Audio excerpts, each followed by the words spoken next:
What is patellofemoral syndrome? In this video, you're going to find out.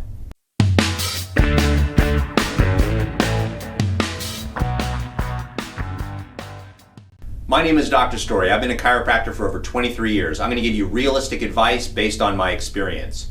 I personally don't like this name of the condition, and the reason why is it basically says you have knee pain. But let's discuss it. Patellofemoral syndrome. This is the kneecap and this is the femur. Patellofemoral syndrome. So when they say this, if you go to the doctor and say, "Hey doc, my knee hurts," they just go, "Well, you have patellofemoral syndrome." That's like me saying, it'd be like if a patient came into my office and said, "Doc, I hurt right here," and I said, "Well, you have a headache." That doesn't give us a lot of information, but let me give you some details about patellofemoral syndrome so that you can better understand it. The structure on the back side is very much like a Tupperware. That's called cartilage, and as you bend and flex your knee, you can see in this position that the kneecap should ride inside this groove where the femur is. So hopefully you can see this on the video, but the patella is shaped in a certain way that's supposed to fit this perfectly.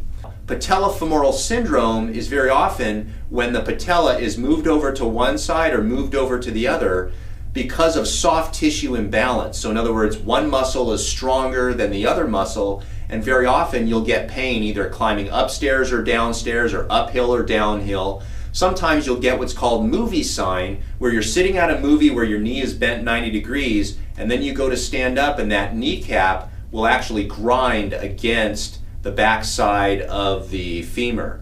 So patellofemoral syndrome is simply a name of what's happening to the patella, the kneecap, and the thigh bone, which is called the femur. I have some other videos discussing how exactly to deal with this. The best solution for this are squats and terminal knee extensions, and that very often combined with cold laser therapy and Graston techniques, as well as chiropractic adjustments to the kneecap, very often can help resolve this. So that is what patellofemoral syndrome really is.